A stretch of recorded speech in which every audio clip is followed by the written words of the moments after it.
রাত ৩টা হঠাৎ দরজার নক শোনা গেল। কিন্তু সমস্যা হলো আমি তখন বাসায় একা ছিলাম। বন্ধুরা, আজকে যে গল্পটি বলবো, এই গল্পটি হতে চলেছে মোস্ট ইন্টারেস্টিং একটি ভূতের গল্প। আশা করি পুরো গল্পটি শুনবেন।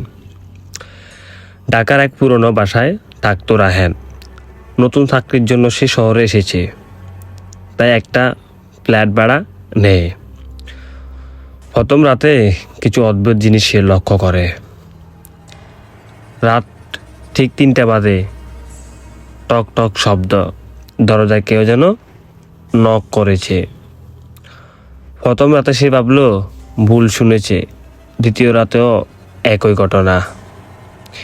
তৃতীয় রাতে সাহস করে দরজার কাছে গিয়ে জিজ্ঞেস করলো, কে কে ওখানে? কোনো উত্তর নেই, শুধু আবারও টক টক সেই শব্দটা। চতুর্থ রাত যখন রায়হান সিদ্ধান্ত নিল আর সে দরজায় খুলবে, ঘড়িতে তখন 2:59। পুরো ঘর একদম নিস্তব্ধ। ফ্যানের শব্দটা যেন থেমে গেছে। হঠাৎ টক টক শব্দ, দরজা সেই একই নখ। এবার আগে থেকে একটু জোরে, আরও ধীরে, আরও ভারী। রায়হানের বুকের ভিতর ধুকফুক শব্দ বাড়তে লাগলো।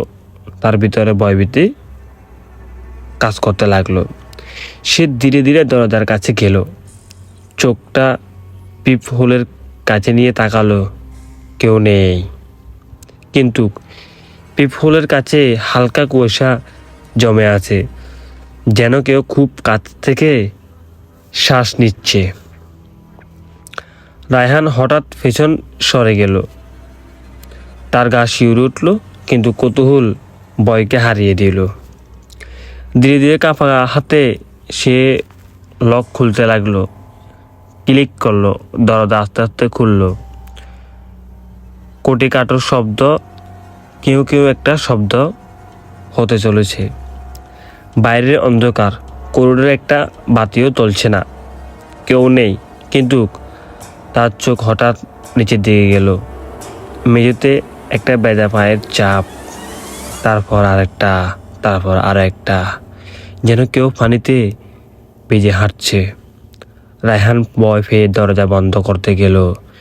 ঠিক তখনই টপ টপ টপ পানির ফোঁটার শব্দ। সে নিচে তাকালো। পায়ের চাপগুলো নিজে নিজেই তৈরি হচ্ছে। সে অদৃশ্য কেউ ভিতরে ঢুকছে। ধীরে ধীরে সে ভেজা চাপগুলো দরজা পেরিয়ে তার ঘরের ভিতরে ঢুকে পড়েছে। দরজা তখনও খোলা, কিন্তু বাইরে এখনো কেউ নেই। রায়হান দরজা বন্ধ করে দিল। তার হাত পা কাঁপতে শুরু করলো। শ্বাস নিতে তার কষ্ট হচ্ছে, কিন্তু পায়ের চাপগুলো থামেনি। এগুলো সোজা তার বেডরুমের দিকে যাচ্ছে। সে ধীরে ধীরে পেছন থেকে অনুসরণ করতে লাগলো। ঘরের ভিতরে এখন একটা অদ্ভুত গন্ধ, পচা পানি আর পুরনো কিছুর গন্ধ। বেডরুমের দরজার সামনে এসে সে থামলো। ভেতরটা অন্ধকার, কিন্তু খট খট করে বসার শব্দ। রায়হানের গলা শুকিয়ে গেছে। সে ধীরে ধীরে দরজাটা ঠেলে খুলল। কেউ কেউ একটা শব্দ শোনা গেল। ঘরের কোনায় তার নিজের বিছানার উপর কেউ বসে আছে। চুলগুলো পুরো মুখ ঢেকে রেখেছে। ভেজা কালো লম্বা চুল। মেঝে থেকে পানি পড়ছে, টপ টপ শব্দ করছে।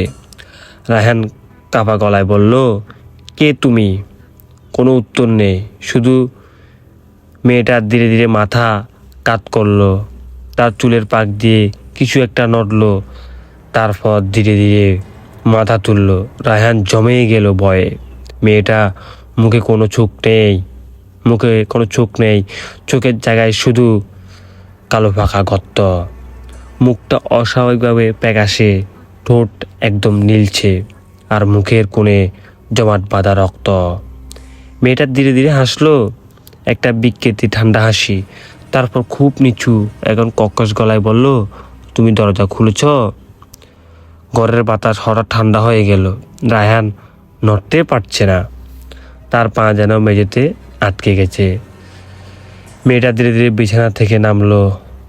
তার পা মাটিতে পড়ছে না, বাড়ছে। পানির ফোঁটা এখনো পড়ছে না, আর সেই ভেজা চাপগুলো আবারও তৈরি হচ্ছে। মেয়েটা ধীরে ধীরে এগিয়ে আসছে, 1 পা 2 পা করে। তারপর হঠাৎ থেমে গেল, মাথা কাত করে বলল, এখন তুমি আমার সাথে যাবে?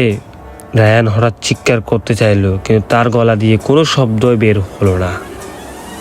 মেয়েটা তার সামনে এসে দাঁড়ালো, তার ঠান্ডা হাতটা রায়ানের মুখে চুয়ে দিল, বরফের মতো ঠান্ডা। তারপর হঠাৎ পুরো ঘর অন্ধকার হয়ে গেল। শেষবার রায়হান যা দেখেছিল, মেয়েটার মুখ তার খুব কাছে, আর সে পাকা চোখের গর্ত তার দিকে তাকিয়ে আছে। পরের দিন সকালে রায়হানের ফ্ল্যাটের সামনে ভিড় জমেছে। প্রতিবেশীরা বলছে, রাত থেকে দরজা বন্ধ, কোনো সাড়া নেই।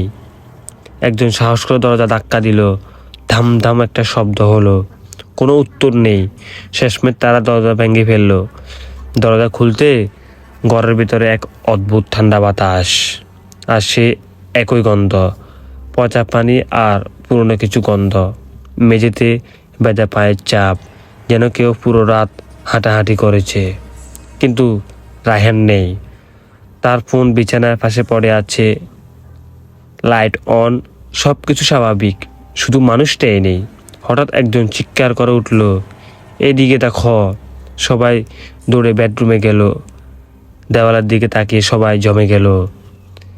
দেওয়ালে রক্ত দিয়ে লেখা, আমি বের হতে পারিনি। ঘরের ভিতরে নীরবতা। হঠাৎ টপ টপ পানির শব্দ। সবাই ধীরে ধীরে মাথা তুলে তাকালো, যাদের এক কোণ থেকে পানি পড়ছে।